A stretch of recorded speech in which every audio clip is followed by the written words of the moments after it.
va passer à la table ronde sur le textile. Donc, je vais appeler Pascal Mortoire, directeur général de la Chanvrière, dans l'Aube. Je vais appeler Marie-Emmanuelle Benzoung, déléguée générale de la CELC, la Confédération européenne du lin et du chanvre, qui regroupe tous les acteurs de la chaîne de valeur. Je vais appeler Denis Druon, président fondateur de The Flax Company et créateur de la marque Marmara Hemp. Et je vais appeler le slip français avec Guillaume Gibaud, président fondateur de la marque, et Léa Marie, directrice de production.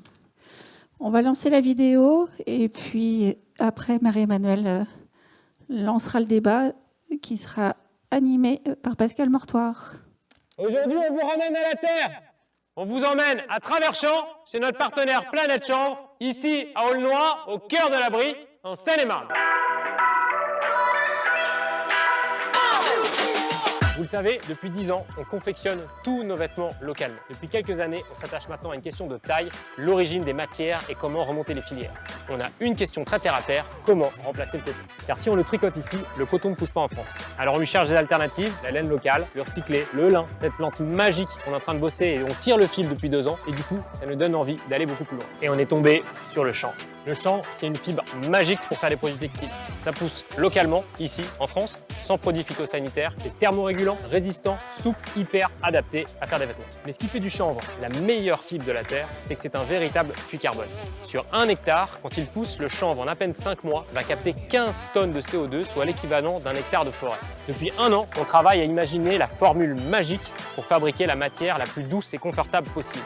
On a trouvé la solution avec un mélange chanvre et lyocell, qui est un dérivé de bois. Au final, 2 produits, un polo et un boxeur, et dans mes mains, une prouesse 100% locale, un boxeur fabriqué à base de chanvre.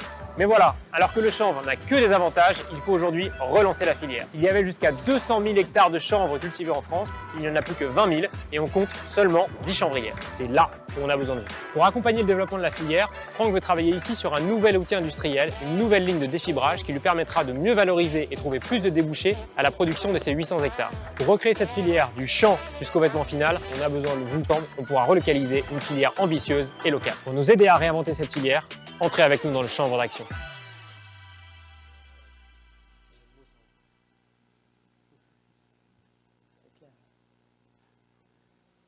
Bonjour. Donc moi je vais vous parler du chanvre textile qui est du point de vue de la Confédération européenne du lin et du chanvre une réelle opportunité comme a pu l'être le lin il y a quelques années. Nous avons conduit, j'espère qu'on lit parce que c'est gris clair mais moi j'ai du mal à lire, pardon. Quelques mots d'introduction pour vous expliquer ce que je vais vous présenter et l'ambition, l'enjeu de cette étude qui est de vérifier que le chanvre est réellement une matière de demain pour le textile. Le lin et le chanvre, c'est 2 fibres libériennes vertueuses.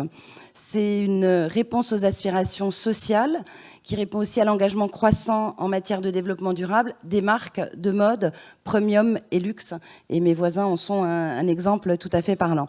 Le chanvre textile, de quelle fibre parle-t-on? Parce que c'est vrai que dans le chanvre, tout est bon. Là, on va surtout parler de chanvre courte cotonisée et de fibres longues, filature au sec et filature au mouillé, 2 itinéraires techniques sans doute différents. Une trajectoire et des acteurs économiques en commun, je pose la question, mais quand je regarde en face de moi, je vois un des plus gros liniculteurs qui s'intéresse au chanvre avec brio. Je salue Henri Pomical qui est au premier rang devant moi. C'est des matières qui sont majoritairement produites en France, à tous les maillons de la chaîne de transformation avec la réindustrialisation des filatures en France et aujourd'hui des tissages tout à fait performants sur nos territoires, mais aussi ailleurs en Europe et au niveau mondial. Petit bémol et un petit attention, la Chine est aujourd'hui le leader de la production de fibres de chanvre et de transformation. Donc attention à ne pas faire le lead, nos amis chinois. L'Europe de l'Ouest produit plus de 80% des fibres de lin European Flax, une labellisation de fibres certifiées basée sur des propriétés et une analyse de cycle de vie ACV qui intègre les nouveaux critères de l'affichage environnemental. J'entendais parler tout à l'heure de réglementation européenne. On est en plein dedans. Sans entrer dans les détails, c'est vrai qu'on doit faire avec, et c'est ce qu'on a essayé de faire au niveau de la CELC. La France est le leader mondial de production en lin et leader européen en chanvre, Et on prédit, alors c'est peut-être avec un peu une boule de cristal, mais peut-être le cœur qui parle, mais on prédit au chanvre une trajectoire sans doute identique à celle du lin. Donc préparez-vous à avoir du chanvre dans beaucoup de points de vente dans les années qui viennent. En 2021, la CELC a commandé une seconde étude sur le chanvre textile. On s'est fait accompagner d'un organisme indépendant qui s'appelle Guernsey, qui est basé en Suisse. C'est une société de conseil indépendante d'intelligence économique et qui est spécialisée dans tout ce qui est études et ingénierie. L'objectif, il était simple, c'est imaginer le scénario du futur. Je vais commencer par ce qu'on appellerait un signe fort. Souvent, nous, à la CELC, on a tendance à distinguer les signes faibles, à anticiper ce que pourraient être les scénarios de demain grâce aux signes faibles. Là, on n'est plus dans les signes faibles, on est dans le signe fort. Quand Lewis lance un jean en chanvre, c'est sans doute pas un hasard. Il veut, oui, marquer un itinéraire vertueux, sortir du tout coton, le tout coton ayant, comme vous le savez tous, des défauts, et il cherche une rupture et il cherche une diversification. Dans le cadre de l'étude, on s'est posé la question de quels sont les pays qui font du chanvre. Nous, on ne connaissait qu'une chose, c'est ce qu'on appelle la Linen Matrix, qui est une matrice où on a cartographié tous les acteurs économiques qui faisaient du lin. Est-ce que ce sont les mêmes qui font du chanvre ou pas ? Alors là, on va parler essentiellement de la France. On s'aperçoit effectivement que la France génère une chaîne de valeur complète. Alors elle en est pour partie à des balbutiements, mais cette chaîne de valeur existe et elle est engagée. Quelques chiffres marquants que je vous laisse découvrir sur les productions au niveau monde. Ce qui est intéressant, c'est le dernier chiffre, c'est le plus 47%. C'est l'appétence des producteurs de chanvre qui augmente leur capacité de production. On nous parle souvent de technologie, on nous dit le chanvre c'est compliqué, c'est une fibre longue mais très très longue, c'est un itinéraire à part. Je veux rassurer les personnes qui sont dans la salle et dire que l'offre technologique, elle est non seulement concentrée en Europe de l'Ouest, mais qu'elle est en devenir. Et qu'il y a plusieurs approches, vous en voyez 4 ici à l'écran, le système dit ligné, le système fibre courte où on va être sur ce qu'on appelle du cotonisé, Hemp Act et puis le dernier chanvre. Ensuite, l'étude, elle a fonctionné par question. Qu'est-ce qui fait consensus et qu'est-ce qui ferait divergence ?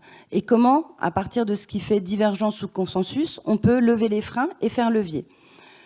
Une des questions qu'on a choisi avec Nathalie Fichot et son équipe de partager aujourd'hui, c'est le chanvre est-il une solution aux multiples avantages environnementaux pour le secteur textile ? On le sait, le textile a une mauvaise image. Alors on dit que le textile est la deuxième industrie la plus polluante. En petite parenthèse, personne ne sait plus dire d'où vient cette assertion. Donc elle est peut-être vraie, peut-être fausse. Il est plus probable qu'elle soit fausse. En attendant, si ça permet de bouger les lignes sur un pays comme la France, qui est leader mondial dans la mode, pourquoi pas ? Et c'est plutôt pas mal. Donc là, on est sur un point qui fait à 100% consensus. On voit qu'on est dans le vert. Ce qui fait consensus, c'est que clairement, la carte, elle est à jouer. La carte, elle est à jouer parce que ce qui fait consensus, c'est que la plante est vertueuse, c'est qu'il y a un faible impact environnemental, mais je crois que vous en avez eu une démonstration ce matin. C'est une excellente tête d'assolement, dont je rappelle que l'assolement, c'est que dans nos contrées européennes, on n'est pas monoculture. Tous les ans, le champ propose une autre culture, et c'est vertueux, et ce sont les cultures les unes après les autres qui ont un effet d'entraînement et qui vont valoriser la culture d'après. Ça assainit les sols, peu d'intrants, un cycle court, une culture rapide. Et puis la dernière question, c'est comment se fait-il qu'on a oublié le chanvre ? Est-ce qu'on est tous des cons, quoi ? Qu'est-ce qui s'est passé dans la mode ? Est-ce qu'il fallait attendre que le slip français arrive pour habiller d'abord d'un slip ? Et pourquoi on n'a pas habillé le reste ? Qu'est-ce qu'on a fait dans cette filière ? Qu'est-ce qui s'est passé ? Donc une fois qu'on s'est dit tout ça, puis qu'on a rigolé un petit peu avec le slip, le dessus, le dessous, on se dit que c'est très bien, mais qu'il va falloir prouver. Donc ces assertions, elles doivent être vérifiées scientifiquement, et je sais que c'est en route. Je sais que Denis intervient après moi et qu'il a conduit une ACV. C'est une bonne étape. C'est ce qu'on a fait aussi pour le lin. On a conduit il y a quelques mois une analyse de cycle de vie. Et puis nous, on s'est emmerdés. On s'est dit que l'ACV, on en avait déjà conduit une en 2007, et on est allé jusqu'au bout. On s'est dit que tant qu'à faire, on allait prendre les fameux 16 impacts environnementaux du Product Environmental Footprint. Donc, qu'est-ce que c'est que ça, le PEF? C'est que demain, quand vous allez acheter un produit, vous pourrez, via l'étiquette, comprendre comment et où a été fait votre produit, avec 16 indicateurs. Et donc, notre ACV, elle a suivi ce chemin-là. Le chanvre est sur cette même voie. On en arrive à la deuxième question qu'on a souhaité partager avec vous. Le chanvre est-il une fibre de haute performance? Je ne reviendrai pas sur ce qu'ont dit mes prédécesseurs à MPM et FRD avec Pierre Bonneau. Là encore, c'est un sujet d'importance qui fait consensus. Alors, on est un peu moins dans le vert foncé, mais on est clairement dans le vert. C'est un sujet important parce que si la fibre n'est pas performante, quel que soit ce qu'on met derrière performante, le développement durable ne peut pas être uniquement un greenwashing. À un moment, on veut être joli. Le vêtement, c'est un objet d'apparat. Ça signifie une orientation sociale, ça signifie quelque chose. Le vêtir est un vrai sujet. Donc là encore, c'est un sujet prioritaire. Et les propriétés environnementales des études qui seront menées seront déterminantes. Je sais que là aussi, FRD, comme il vous l'a indiqué tout à l'heure, était sur le prouver. Vous aurez compris que j'étais un peu une obsédée de la preuve. C'est important de pouvoir prouver. Troisième sujet, troisième question qu'on a posée. Quelles conséquences induites du manque de matières premières? Cette question, je n'étais pas sûre de la partager aujourd'hui avec vous, mais quand on a préparé la table ronde, on s'est aperçu que l'appétence des marques, l'appétence du consommateur était grandissant. Moi-même, quand un chasseur de tête m'a appelé il y a 15 ans et m'a dit c'est pour vous débaucher, pour aller travailler pour la filière du lin et du chanvre. Vous ne le savez peut-être pas, mais je suis une folle de chanvre. J'en achète sur les marchés opus depuis des années. Et donc, j'ai potassé tout ce que j'ai trouvé. Et là, je me suis aperçue que on manquait de ces matières-là. Mais on manque de ces matières-là. Pourquoi? Parce qu'il y a une organisation de filière à construire et puis parce que le marché n'était pas forcément prêt. Or, aujourd'hui, le marché en veut, mais avec plein de garanties. Il veut un passeport avec tous les tampons. Du jour au lendemain, il faudrait qu'on puisse tout leur donner, pouvoir tout leur prouver. Et sans des pionniers comme le slip français ou d'autres marques, sans les jeans à venir demain, 1883, si je ne me trompe pas, 1000... Si c'est ce dont on parle, 1083, 1083. 1083, pardon. Sans ces pionniers-là, on serait sans doute nulle part. Donc leur travail est essentiel.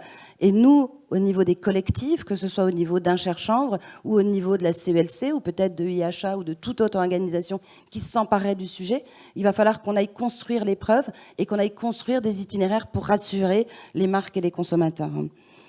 Sans quoi, qu'est-ce qui va se passer? On va être dans l'effet loupe. Je vous disais en préambule que les Chinois, aujourd'hui, étaient les premiers producteurs de chanvre textile. Ça m'embêterait. Et je pense que ça vous embêterait aussi que tout le travail qu'on fait ici, au sein d'un des endroits les plus prestigieux de la République française, que demain, ça profite à nos amis asiatiques. Je dis bien nos amis parce qu'on en a besoin.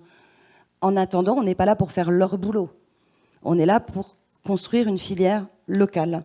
Donc attention à l'effet loupe et attention à ne pas détourner les marques faute de matière. J'en arrive maintenant à la conclusion. Donc c'est la conclusion de Guerdy. Je vais m'attarder uniquement sur 3 points.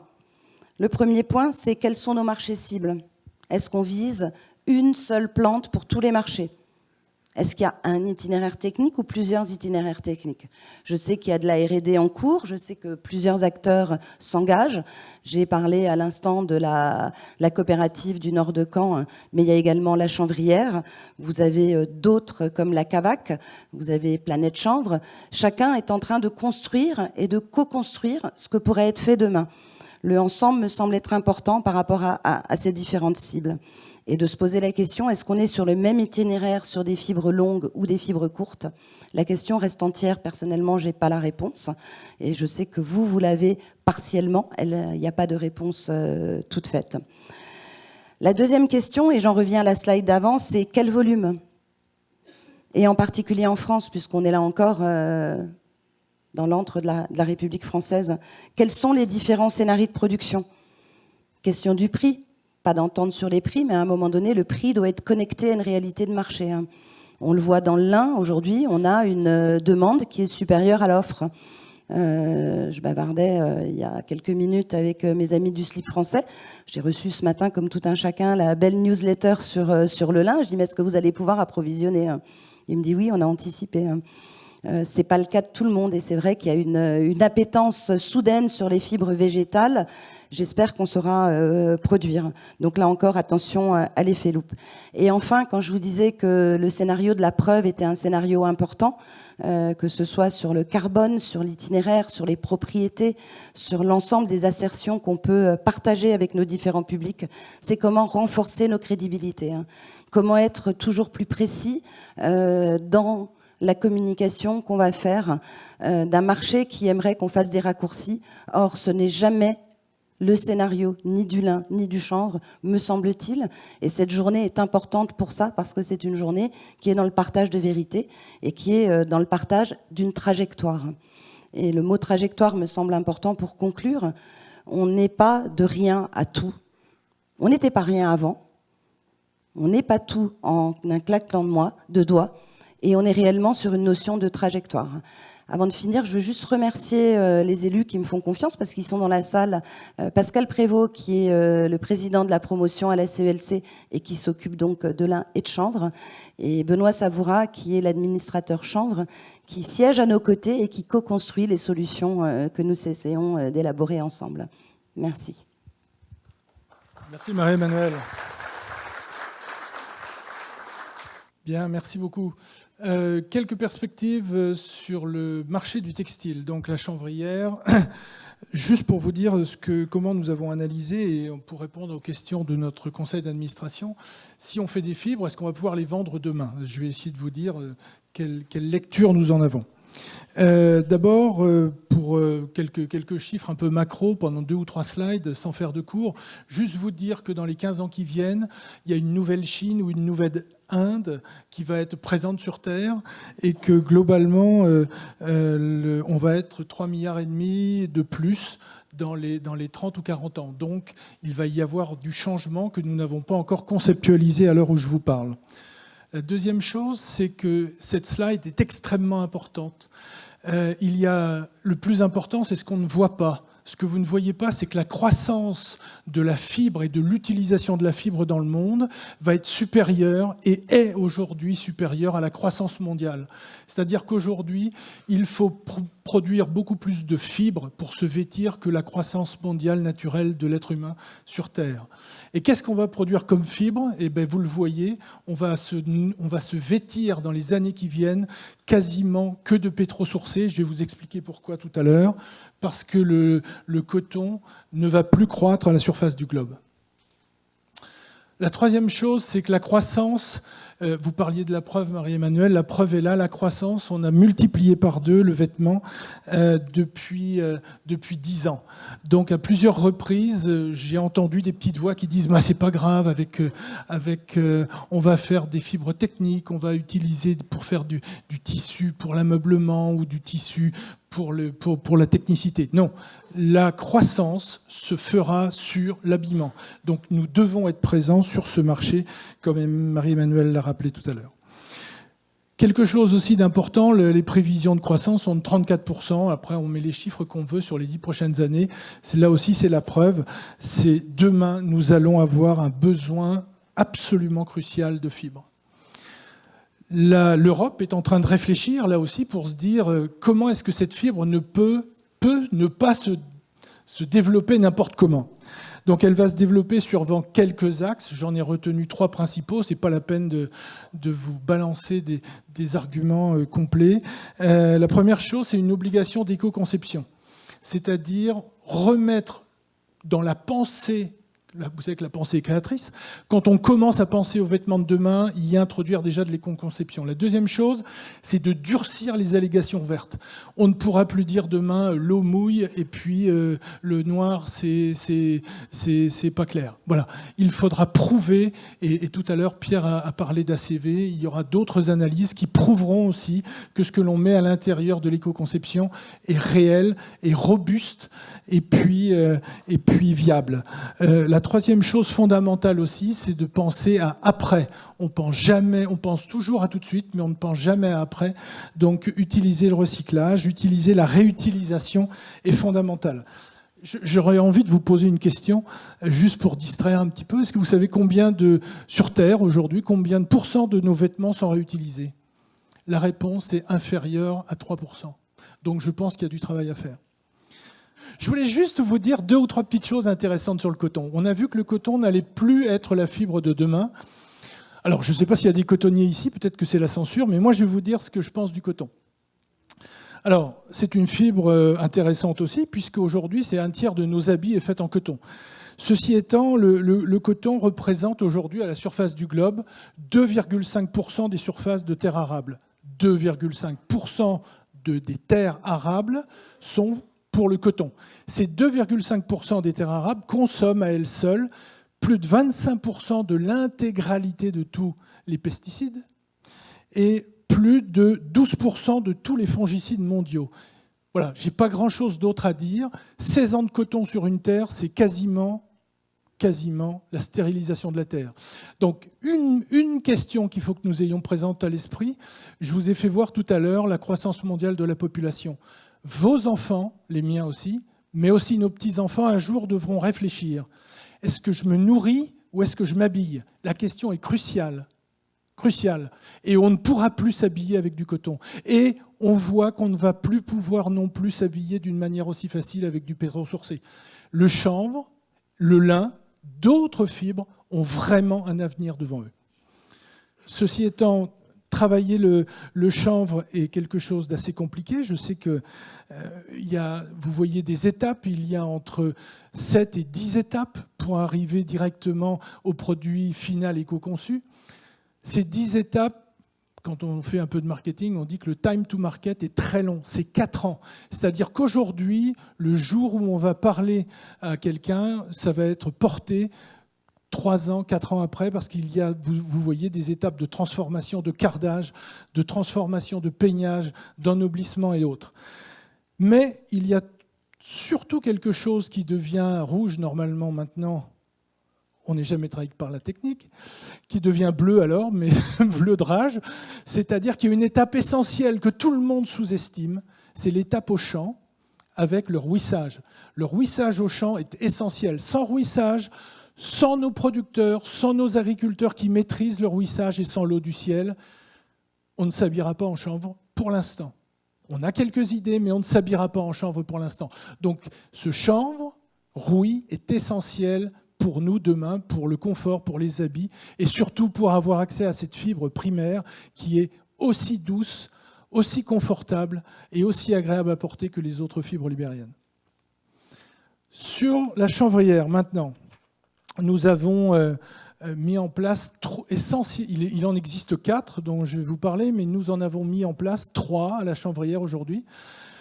3 technologies pour essayer d'avancer sur le chanvre à destination du textile. Alors, il n'existe plus aujourd'hui, si vous en connaissez, alors il n'existe plus d'une manière productive aujourd'hui des outils capables de travailler le chanvre pour le chanvre. Ça n'existe plus, ça a disparu avant la Deuxième Guerre mondiale pour tout un tas de raisons. Je pourrais tenir jusqu'à 19h ce soir, mais le temps est compté. Donc, il n'existe plus d'outils. Donc, le travail que nous réalisons, jamais seul, hein, on travaille avec d'autres. Il y a plusieurs intervenants qui sont ici dans la salle.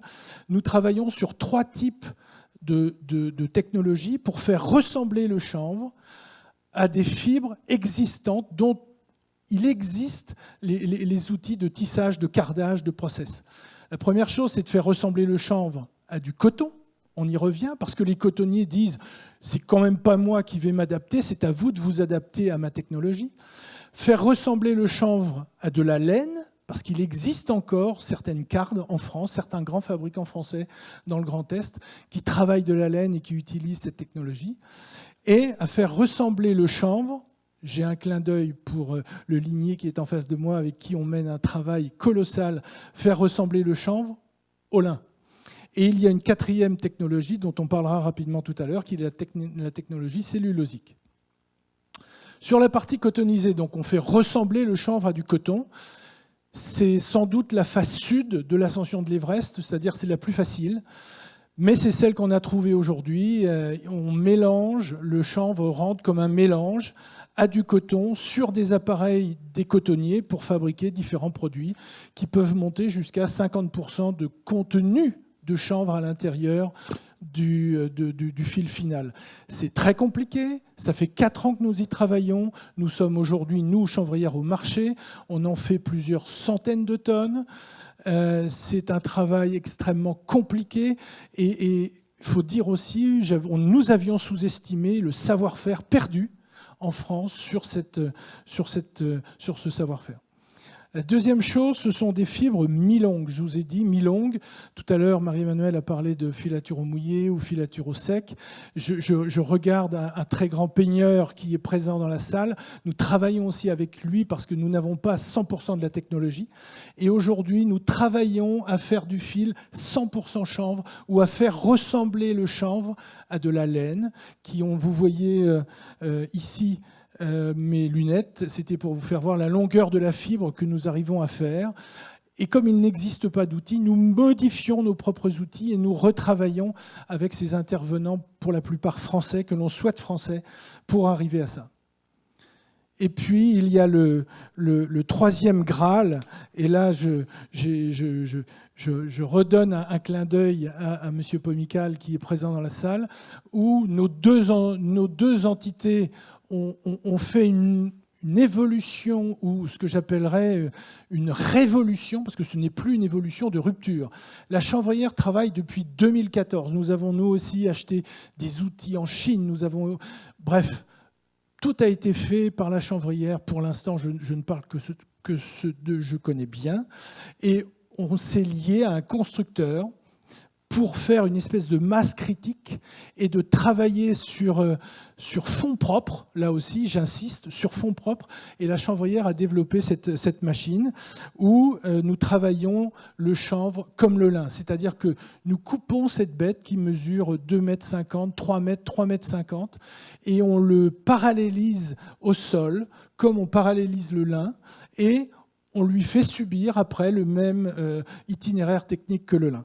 Donc voilà les 3 travaux essentiels que mène la chanvrière aujourd'hui et qui, j'espère, vont nous conduire ou vont conduire l'intégralité des chanvriers de demain à pouvoir proposer, à pouvoir démarrer une utilisation grand public du chanvre, parce que nous pensons plusieurs choses. Nous pensons que, 1, la qualité vient de la quantité.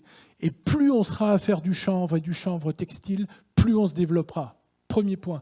Et deuxième point, le chanvre n'est pas réservé à 2% du marché ultra élitiste. On veut que le chanvre, parce que c'est un produit absolument fabuleux, soit de consommation sélective, mais de consommation courante. Et ça a tout le mérite de rentrer dans tous les vêtements que nous portons tous les jours. C'est pour ça que nous ne faisons, je parle là encore pour la chanvrière, aucun compromis sur la productivité. Dernier point, c'est les fibres cellulosiques. Une société, RBX, travaille à développer en France un procédé pour faire du chanvre comme de la viscose ou de la rayonne.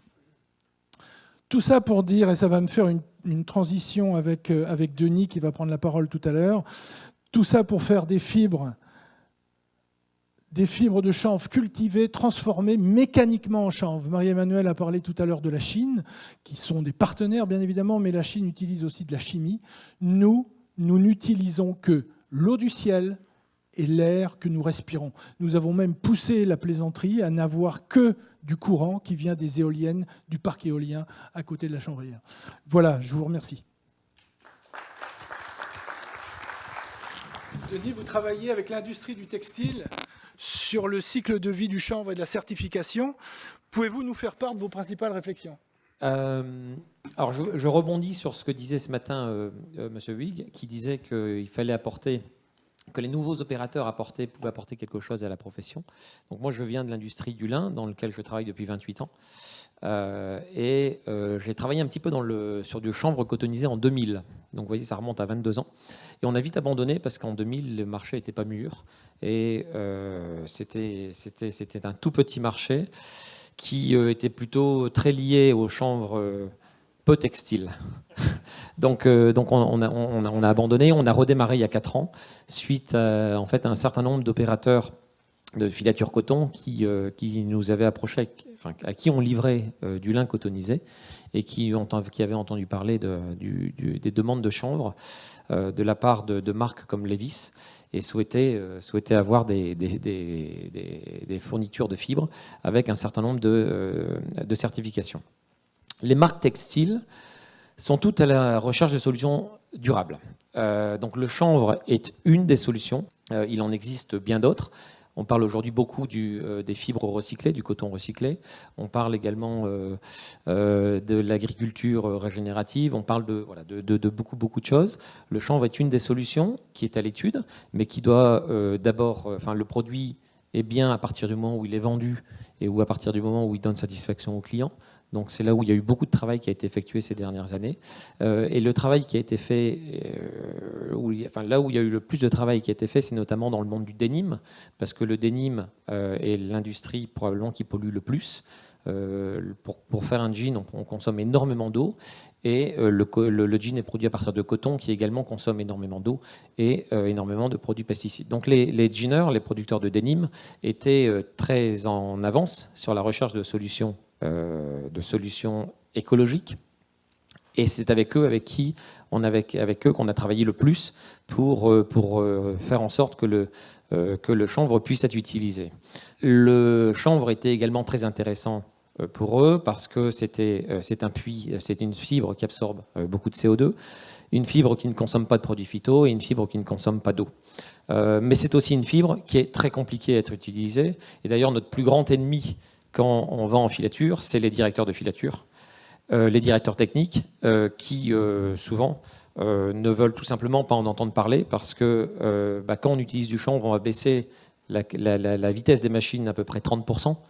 On baisse la capacité de filature de 30%, on baisse la capacité de tissage parce qu'on doit tisser beaucoup plus lentement. Donc c'est-à-dire que globalement, on va passer beaucoup plus de temps on va avoir un accompagnement. On a un accompagnement on est très présent en filature pour expliquer, pour les aider à réussir à filer, parce que souvent les directeurs de filature soit ne veulent pas le mettre, soit abandonnent assez rapidement. Alors nous avons fait le choix il y a 4 ans de partir sur la fibre cotonisée.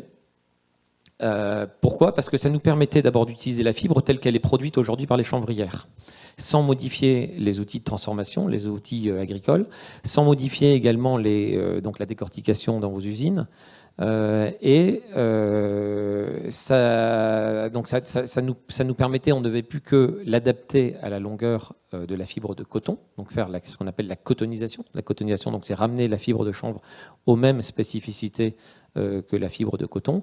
Et pourquoi également nous sommes partis dans ce secteur-là ? D'abord parce que la filature de coton est la filature la plus présente dans le monde, avec 230 millions de broches. Donc le marché est colossal.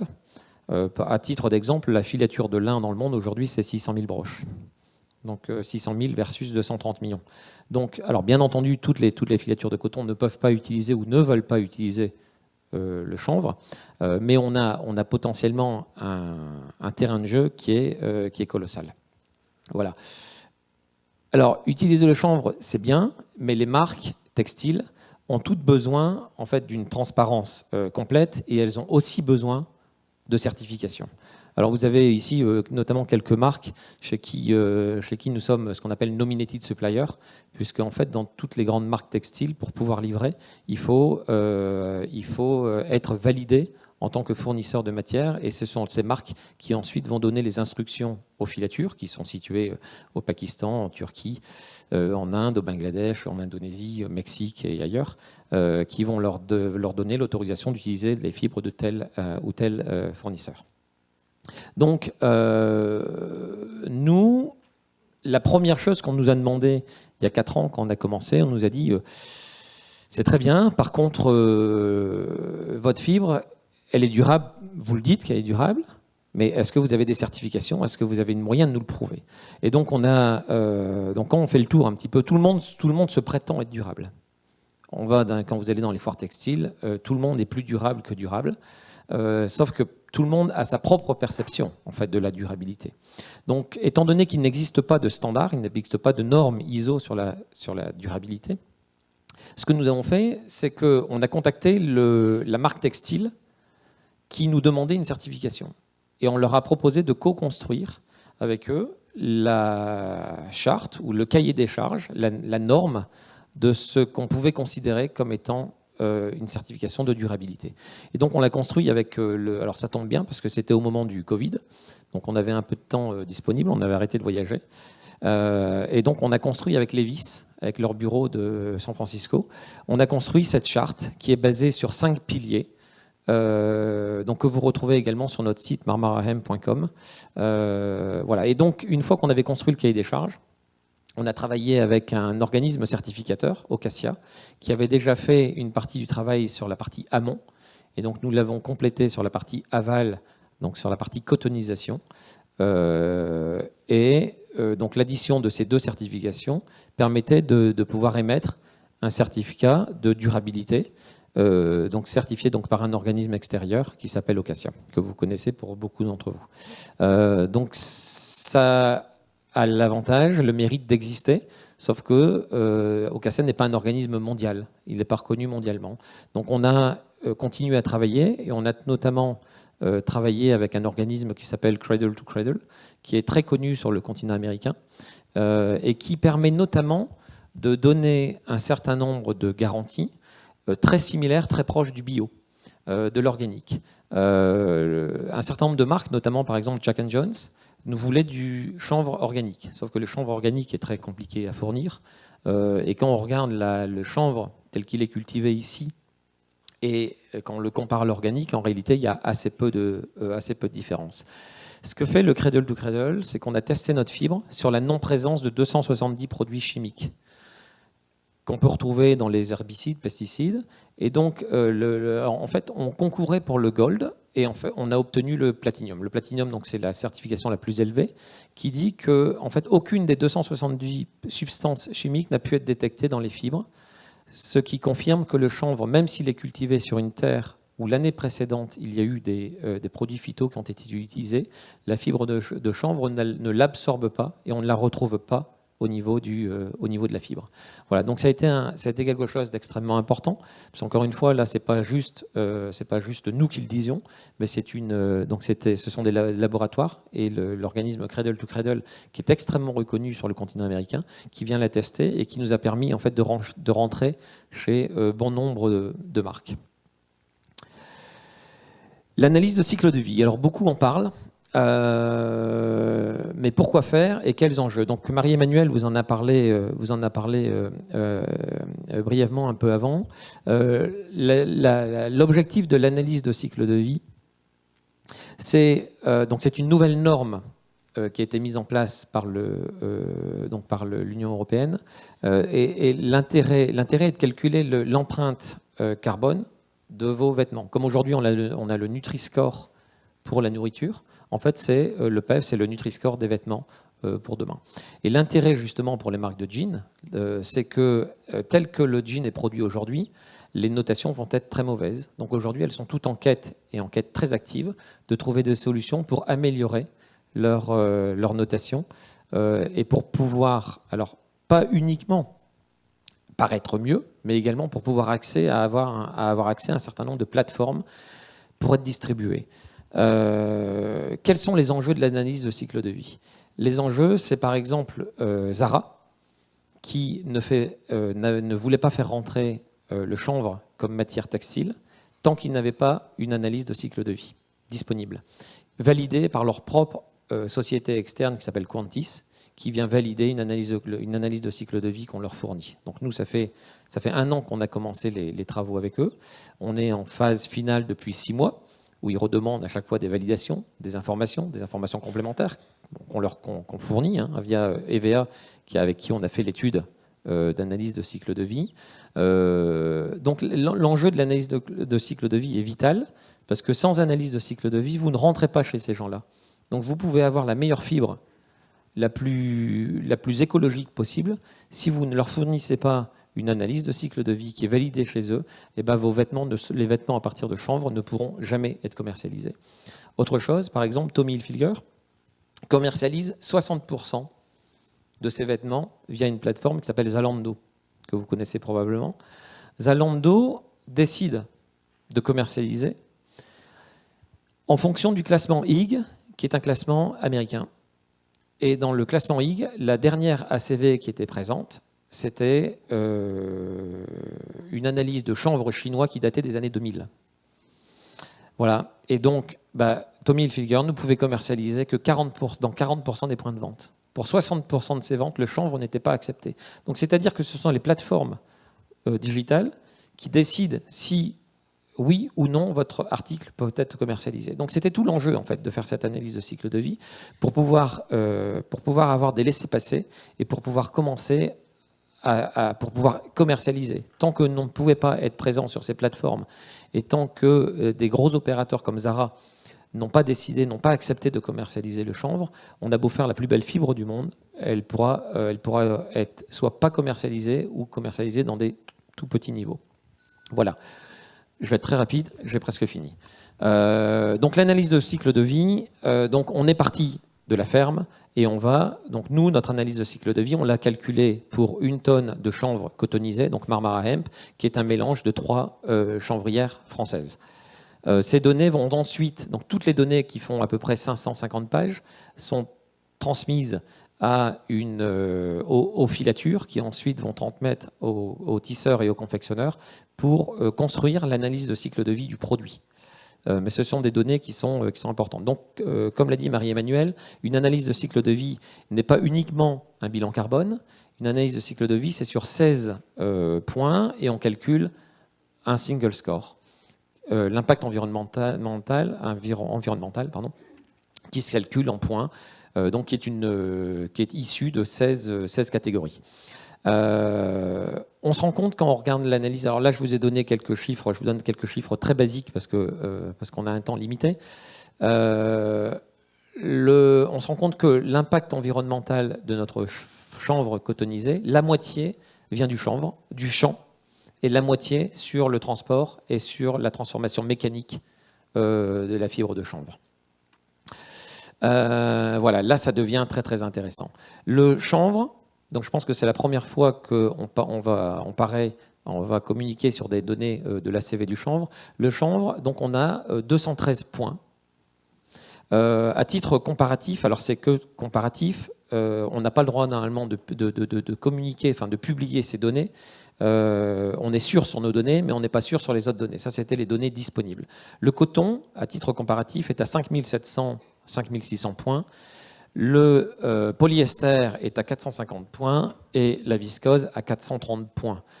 Donc, on se dit que finalement, le polyester et la viscose sont pas si mal que ça par rapport au chanvre. Ça, c'est quand on regarde le single score. Par contre, quand on compare on fait un focus sur le changement climatique, on se rend compte que finalement, le chanvre, on est très très bon, puisque pour produire 1 tonne de chanvre cotonisé, on produit 1 tonne de carbone.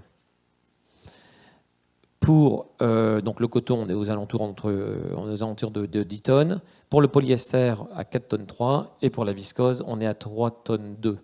Sans tenir compte, en effet, c'est ce que disait Pierre Bonneau tout à l'heure, sans tenir compte en fait, de l'absorption au champ du CO2, puisque le 1 tonne, en fait, l'équivalent 1 tonne de chanvre cotonisé a permis d'absorber 1 tonne 7 de CO2. Donc, on pourrait dire que le chanvre a un impact est négatif, en fait, est carbone négatif, comme on dit en anglais, mais on n'a pas le droit de faire cette comparaison-là. Donc c'est pour ça qu'on le met juste de façon informative sur le côté. Le plus important, c'est de voir que le chanvre cotonisé produit extrêmement peu de carbone, et c'est un très très gros avantage. Voilà. Alors, une analyse de cycle de vie n'est valable que si on fait son analyse critique. Et l'analyse critique, donc, on a travaillé sur trois valorisations. La première, l'ACV, donc selon la norme ISO 14040, recommande de travailler sur une valorisation économique.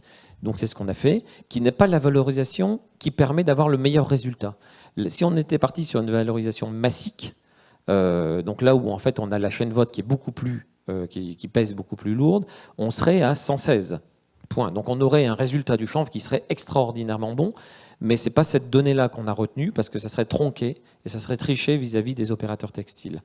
On a également travaillé sur une autre donnée qui est la coupe précoce, puisque c'est avec nos 3 partenaires chanvriers, c'est une des voies sur lesquelles on travaille, sur couper le chanvre au mois d'août, début août, qui permet d'avoir une période pour le rouissage qui soit beaucoup plus longue et qui permet de garantir des fibres rouillées de façon sécurisée et des quantités garanties chaque année. Et là, même avec une coupe précoce, vous voyez, on arrive à 279 points, ce qui reste encore une donnée extrêmement bonne par rapport au polyester ou même à la viscose. Voilà. Et ici, donc, si on fait un focus sur le changement climatique, donc on se rend compte, donc on revient avec notre 1,2 tonne pour la valorisation économique. Avec une coupe précoce, on n'est que à 1,5 tonne. Donc l'impact reste extrêmement faible. Et on serait à 0,7 si on faisait une valorisation massique plutôt qu'économique. Donc en comparaison avec le coton à 10, le polyester à 4,3 et la viscose à 3,2. Voilà. En conclusion, on peut donc ça confirme que la fibre de chanvre est une fibre qui est extrêmement, qui a des très très hautes performances écologiques. Donc c'est ce que le textile recherche. C'est une fibre qui aujourd'hui, on n'est plus dans les phases d'expérimentation. C'est une fibre qui est testée et qui a été approuvée. Alors on est passé par beaucoup de phases parce qu'on a des problèmes. C'est une fibre qui reste très grossière, on a eu beaucoup de mal. Enfin, on a eu les ennoblisseurs ont eu beaucoup de mal à réussir à finir le tissu pour que la main soit douce, pour que le consommateur puisse en être satisfait. Maintenant, toutes ces étapes-là sont passées. On est plus qu'au niveau industriel, puisque nous, on est, je vais pas dire on est à plus que des dizaines de tonnes, donc on est quasiment à 100 tonnes mensuelles de livraison pour l'industrie cotonnière, et on a des perspectives de développement très très importantes avec le développement du nombre d'articles, malgré le fait que le prix du coton augmente, parce que quand le coton augmente, c'est très néfaste pour le chanvre. Contrairement à ce qu'on peut penser, parce que certes, le coton devient au prix du chanvre, mais comme le chanvre diminue la productivité des machines et également un taux de freinte de 20 à 30% plus élevé, en fait, ça fait que le produit final devient trop cher. Avec un coton économique, le coton pas cher permet de compenser et permet d'ajouter 20 à 30% de chanvre. Voilà. Le dernier point sur lequel je voulais juste insister, c'est et ce que je dis à toutes les marques que je vois, je leur dis que la durabilité, oui, c'est très bien, mais ça a un prix. Ça a un prix parce que si on ne rémunère pas suffisamment l'agriculteur, eh ben, on n'aura pas de chanvre demain. Et que c'est pour ça que nous avons pris le parti de commencer avec un niveau cher sur le chanvre cotonisé. D'abord parce que le chanvre aujourd'hui représente 0,00, j'ose pas dire le troisième chiffre, mais on est plus près du 1 que du 10. On ne représentera jamais, on ne viendra jamais en concurrence avec le coton. Ça, c'est une certitude. Je parlais avec un filateur pakistanais pas plus tard que la semaine dernière qui me disait « C'est quoi ta production ?» Je dis bah, « À peu près 80-100 tonnes. » Il me dit « Ah oui, tu vois, moi je consomme 700 tonnes par jour. » Je dis « Ah oui. » Non, parce que nous, c'est par mois. Voilà. Donc, en réalité, le chanvre, on vient apporter une touche écologique et ça doit rester sur des produits à valeur ajoutée, sur du milieu haut de gamme, parce que derrière, il y aura des investissements et il y aura plus d'hectares seulement si on arrive à rémunérer l'agriculteur. Voilà, donc c'est un point sur lequel nous, on insiste très très fortement. Je peux vous garantir que les perspectives de développement, même à des niveaux de prix relativement élevés, les perspectives de développement sont véritablement là. C'est fini.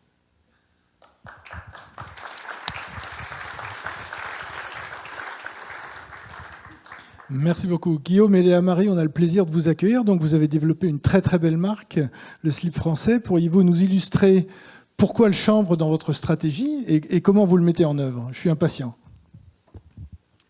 Bonjour à tous, on va être rapide et concis puisque je crois qu'on déborde pas mal. Nous, le slip français, la marque a 10 ans, on fait 25 millions de chiffre d'affaires et notre mission en tant qu'entreprise à mission, donc je ne sais pas si tout le monde connaît la loi Pacte et le sens de l'entreprise à mission, c'est de réinventer avec panache l'industrie textile française. C'est des grands et jolis mots, mais ça fait 10 ans qu'on bosse avec 79 partenaires partout en France. On fabrique on fabrique 1 million de pièces par an et on les vend principalement sur notre site web, leslipfrançais.fr. N'hésitez pas, la fête des pères approche. J'en profite, on est commerçant, on se refait pas. Et du coup, on vous raconte aujourd'hui cette innovation. Pourquoi est-ce qu'on va vers ça? Déjà, juste pour vous dire en 2 mots le contexte du textile. Aujourd'hui, prix des matières premières explose, prix du transport explose, coût du travail dans les autres pays à bas coût explose. Donc en fait, dans ces quelques dernières années, avec l'impact Covid, la thèse macroéconomique mondiale est en train de se resserrer autour du Made in France, ce qui est assez dingue, ce qui clairement il y a 10 ans n'était pas le consensus. Mais aujourd'hui, fabriquer localement un produit de la fibre jusqu'au vêtement final, ça devient quelque chose de bon sens. Et on en a parlé beaucoup avec le PEF, l'affichage environnemental, les clients, nous tous, au-delà des plateformes qui vont mettre des contraintes sur les marques, c'est les clients qui vont venir scanner les produits, comme on peut le faire en alimentaire, qui vont scanner les produits textiles, et ça va faire vert ou rouge. Ils ne se poseront pas beaucoup plus de questions que ça. Ils ne vont pas regarder comment c'est mesuré, pourquoi, comment. Ils vont regarder si ça fait vert ou rouge, et ça se dira si oui ou non ils peuvent l'offrir en cadeau à la fête des pères. Donc du coup, aujourd'hui, dans un contexte de prix très serré, il faut trouver des alternatives. Et nous, dans notre rôle de défricheur, alors je vais faire quelques punchlines. On a parlé de time to market, donc on parlait de 4 ans. Nous, on arrive à le faire en 1 an.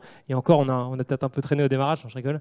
Et voilà, nous, notre rôle, c'est de défricher, de montrer que c'est possible. Et je pense que ce qui est intéressant dans l'exemple, c'est de montrer qu'on arrive à faire un engouement des clients derrière. En fait, au-delà du produit, là où ça changera vraiment, c'est si ce n'est pas les marques qui poussent, mais si aussi les clients s'approprient ces innovations-là. Et nous, on a très envie de les emmener, comme c'est déjà un peu le cas pour le lin, de les emmener visiter les champs, de les vous faire rencontrer, de faire un lien fort entre les agriculteurs et le vêtement final. Et là, on tient quelque chose qui a vraiment du potentiel, qui peut intéresser, au-delà d'une étiquette avec un score, de dire qu'en fait, voilà, c'est fait localement, du champ jusqu'au produit fini. Et ça, c'est vraiment ce qu'on essaie de raconter depuis 10 ans. On en tient le bon bout. Donc aujourd'hui, on a lancé 2 produits, donc un boxer et un polo qui sont disponibles sur notre site. On a déjà fait une centaine de ventes en même pas 48 heures. Donc je vous invite à aller voir. Et vraiment, voilà, l'idée, c'est de montrer l'exemple, de tirer cette filière, de montrer que c'est possible. Et je passe la parole à Léa qui va nous raconter comment elle a fait cette R&D. Parce que évidemment, c'est pas facile de partir de cette fibre que vous connaissez tous, arriver à mettre vos fesses dans un boxer.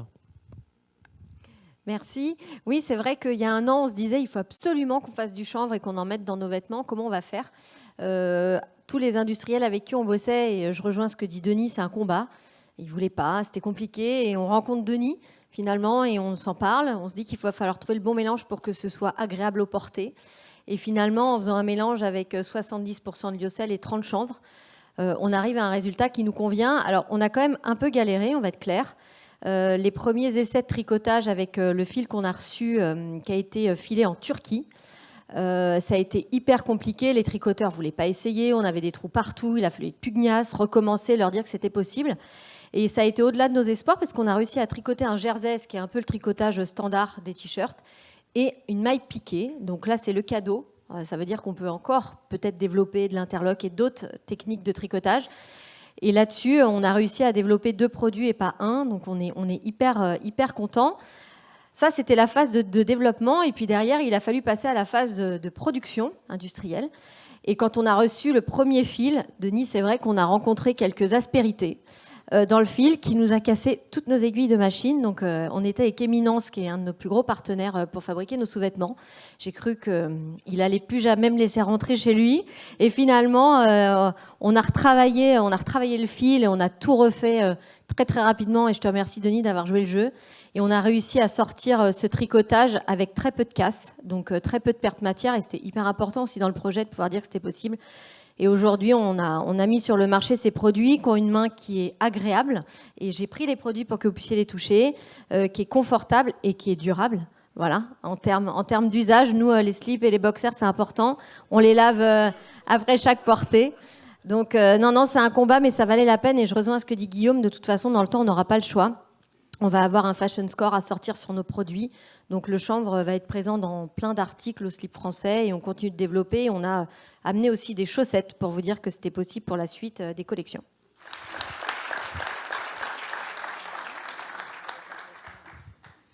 Merci beaucoup à vous tous. Juste, on peut préciser, voilà le polo. Tout le staff Interchanvre a le polo. On peut préciser qu'on a lancé le label France M Fibers et que toutes nos chanvrières ont ce label pour garantir la traçabilité, le zéro phyto, la fabrication française, et que c'est sur ce label que tu t'es appuyé pour Marmara Hemp. Voilà. Est-ce qu'il y a des questions côté Internet ? Est-ce que la CV est disponible en ligne ? Non, la CV n'est pas encore disponible en ligne. Elle est transmise pour l'instant uniquement aux industriels contre un accord de NDA, un accord de confidentialité. Carbone, arrivez-vous à être certifié et à être rétribué pour le fait de travailler avec la fibre de chanvre ? Alors non, on ne... la durabilité a un prix. Alors c'est un sujet sur lequel on a été questionné par plusieurs et un peu challengé par plusieurs personnes en disant est-ce que vous pourriez valoriser pour baisser le prix, chose à laquelle on leur a répondu que essayer de le valoriser, la filière essayait de le faire, mais que l'objectif c'était pas de baisser le prix pour l'industriel, mais de rémunérer davantage l'agriculteur. Tant qu'on est au Sénat, si on peut pousser une proposition, moi je pense qu'il y a une idée qui traîne évidemment, c'est la TVA réduite sur les produits fabriqués localement. Donc si on arrivait à rentrer dans un scope, là c'est quelque chose de très costaud, très solide. Donc je ne sais pas si on peut pas faire passer le message. La CELC souscrit pleinement à ce message sur le Made in avec TVA réduite. Je veux juste rebondir sur ce que disait Léa tout à l'heure. C'est vrai que quand on est sur une nouvelle fibre et une fibre libérienne, vous avez bien compris que lin, chanvre, jute, rami, c'est ce qu'on appelle des fibres libériennes. Fibres longues, fibres solides. Pour les gens du textile, ça leur change tout leur réglage dans leur machine. Et souvent, ils n'en ont pas envie parce que ça atteint leur rentabilité. Et on disait tout à l'heure que travailler avec des fibres végétales, ça avait un prix.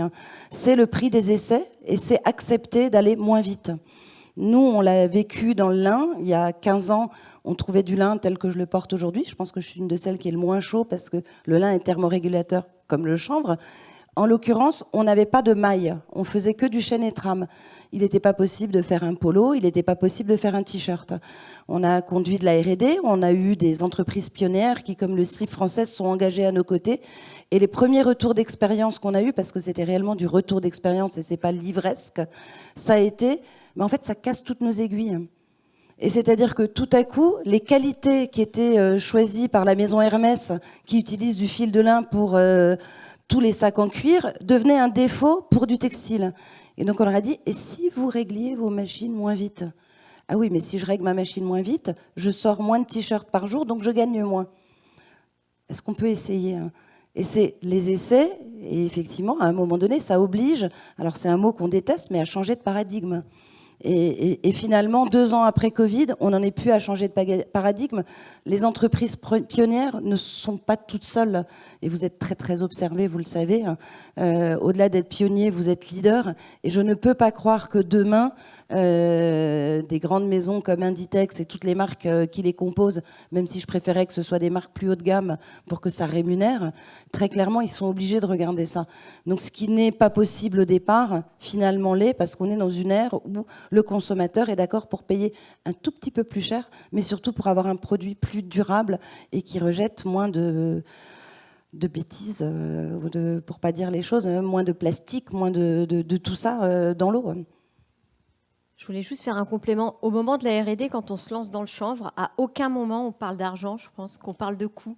Voilà, on avait décidé d'y aller, on ne savait pas comment on allait y aller, mais on ne s'est jamais dit à quel prix, comment on va le vendre. Voilà, c'est arrivé après, voilà, parce qu'on était en plein dans de la R&D, donc on ne se posait pas toutes ces questions, il fallait le faire. Et finalement, on s'est rendu compte qu'économiquement, c'était jouable. Donc tant mieux, c'est une belle surprise, mais on ne s'est pas buté sur ces questions de finances. Non, après, si c'est trop cher, on va ajuster. En fait, on le rencontre aujourd'hui avec des marques. En fait, on va ajuster, on va passer de 30% à 20% ou à 15% de chanvre. Voilà. Je voudrais juste aussi saluer des initiatives comme Lin et Chanvre Bio en Normandie, ou Virgocop, qui a produit avec le tissage d'Autan ce magnifique tissu qui est avec 30% de chanvre et du mérinos. Est-ce qu'il y a des questions encore ? Oui. Bonjour. Oui, le chanvre cotonisé est donc systématiquement mélangé avec une autre matière. Et ce que je voudrais savoir, c'est dans la CV, est-ce que l'autre matière qui est dans le mélange est prise en compte ou pas du tout ? Alors, dans l'ACV de notre fibre, elle n'est pas prise en compte. Par contre, la filature qui va mélanger avec du coton, avec du polyester, avec d'autres fibres recyclées, va additionner en fait les ACV de toutes les fibres utilisées pour avoir un ACV pour le fil, et ensuite l'ACV va être transmise pour le tissu et ensuite pour l'article confectionné. Donc du coup, l'ACV, par exemple, sur Marmara Hemp, s'arrête avant la filature. Notre ACV s'arrête FOB Dunkerque. D'accord. Toutes les ACV, voilà, c'est ça. Toutes les ACV s'arrêtent au port de départ. Puisqu'ensuite, après, ça part partout sur la planète. Donc après, c'est le client filateur qui va calculer l'impact carbone pour venir jusque chez lui. Alors pareil, si l'usine est à 10 000 km du port ou s'il est à 800 km du port, l'ACV de la fibre va différer en fonction de son emplacement géographique. Et après, il va mélanger. Donc s'il y a 30% de chanvre, il va mettre 30% de notre ACV dans la constitution de son fil. Mais c'est et c'est là où en fait l'ACV était extrêmement importante au-delà des enjeux que j'ai pu parler tout à l'heure, c'est que sans ACV, en fait, les filateurs ne peuvent pas, pour un certain nombre de marques, ne peuvent pas utiliser et demain ne pourront pas utiliser les matières qui n'ont pas d'ACV. Est-ce que l'étape de rouissage pourrait-elle être envisagée hors du champ ? Alors, beaucoup d'études ont conduit ça. Oui, il y a eu des études, nous en avons fait avec FRD, avec d'autres. Il y a des possibilités, nous avons réfléchi et nous avons travaillé. Nous sommes sur des pistes aujourd'hui pour justement essayer de pouvoir avoir accès à cette fibre unitaire sans la pluie et sans le temps et le travail au champ. Ceci étant, c'est encore en termes de réflexion, il est trop tôt pour en parler, mais il y a quelques pistes qui peuvent exister, oui. Merci. Dans le terme durabilité qui est beaucoup employé aujourd'hui, il y a un autre sens qui est la durée du vêtement. On sait qu'aujourd'hui, je crois que les Français consomment 42 pièces de vêtements par an, qu'un t-shirt, sa durée moyenne de vie est de 3 mois. Enfin, c'est des chiffres que j'ai comme ça en tête.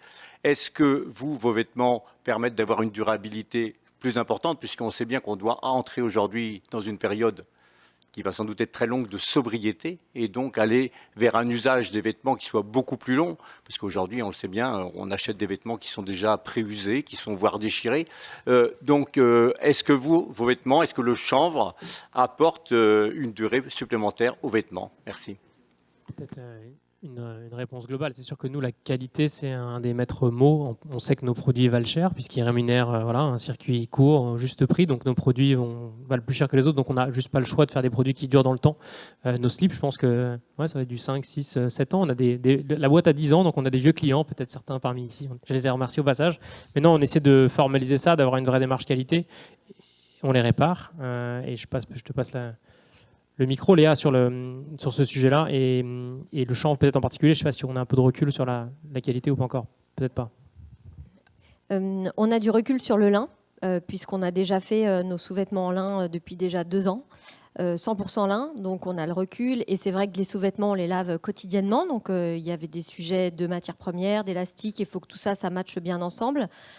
Donc ça marche bien sur le lin. Sur le chanvre, je ne suis pas trop inquiète. Ça va marcher, on va pouvoir lancer les essais. Mais oui, effectivement, c'est important. Et on a lancé la réparation. Donc on répare même les sous-vêtements aujourd'hui. Donc on répond en tout cas à cette question. Juste pour rebondir, je pense qu'effectivement, le prix est plus important. Mais en contrepartie, quand on a une durée qui est bien plus importante, voilà, ça peut rentrer dans le choix d'achat. Ce qui est intéressant dans votre question, c'est que c'est des questions qui venaient avant de l'industrie. Nous, à la SELC, on est habitués à travailler sur les fibres lin et chanvre pour l'industrie. Je vais dire composite pour donner juste une grande boîte. Les industriels, ils ont besoin d'une grille avec des preuves. Et pour l'industrie, on faisait les tests, les études. Dans le textile, pendant longtemps, c'était pas ça. Parce qu'il y a un mot qu'on n'a pas utilisé aujourd'hui, c'est la créativité. Il faut d'abord que le produit soit désirable. Et c'est ce qu'a réussi le slip français ou d'autres. Les marques que cite Denis, c'est parce que c'est des produits désirables. C'est d'abord la créativité qui va faire qu'on a envie d'acheter tel ou tel produit. On regarde ensuite qu'il soit biosourcé et qu'il ait de préférence demain une étiquette verte plutôt qu'une étiquette rouge, pour reprendre l'expression. Il n'empêche que le textile est en train de prendre la même voie qu'a prise par le passé l'industrie, c'est-à-dire avoir des réflexes industriels, qui est d'aller chercher la preuve. Et cette preuve, c'est les fameuses études qu'on doit conduire, qu'on conduit dans le lin et le chanvre pour l'industrie du composite. On en est au 3e ouvrage qui est publié par la CELC grâce à des experts au niveau européen. C'est également ce qu'on conduit sur le lin, c'est ce qui doit être conduit sur le chanvre et c'est ce qui doit être conduit sur toutes les fibres. Ce n'est pas uniquement les fibres végétales qui doivent prouver 2 fois plus que les autres. C'est une démarche qui est globale. Mais cette démarche, il est évident que si on trouve... C'est marrant parce qu'on trouve sur les marchés opus plutôt du lin et du chanvre que des choses en synthétique. Donc il n'y a peut-être pas de hasard non plus. Oui, Pierre Amadieu, Société Impact. Donc Marie-Emmanuelle, tu introduisais tout à l'heure la Société Impact. Donc je voulais juste apporter un petit témoignage. On apporte sur le marché une solution nouvelle pour la transformation des pailles de chanvre. Donc le message à l'adresse à la fois des chanvriers et des textiliens, c'est que notre ligne prototype est en phase de mise en service et j'ai apporté aujourd'hui une preuve des échantillons à votre disposition pour tester ces matières. Merci. C'est un slip, c'est ça ? Donc il y a des fibres. Il y a des fibres brutes et des fibres peignées par le peignage du mortier qui est ici présent, je crois. Donc des matières premières pour la filature. Bonjour, je voulais vous remercier pour toutes ces interventions très intéressantes. Je voulais juste profiter de ce temps d'échange pour vous parler d'IFA, une jeune marque française de vêtements en chanvre. On s'appelle IFA. On crée les vêtements depuis 2 ans en textile de chanvre, notamment avec notre partenaire Virgocop. Et si vous voulez un super vêtement Marie-Emmanuelle pour cet été, on a sorti en précommande le t-shirt en chanvre dans une maille 100% chanvre, 100% européenne et bientôt 100% française, grâce à Léa et Guillaume et grâce à vous tous. Et donc n'hésitez pas à venir nous voir. Merci. Et Joël a la chambre, oui. la veste d'Iva. Merci. Merci beaucoup.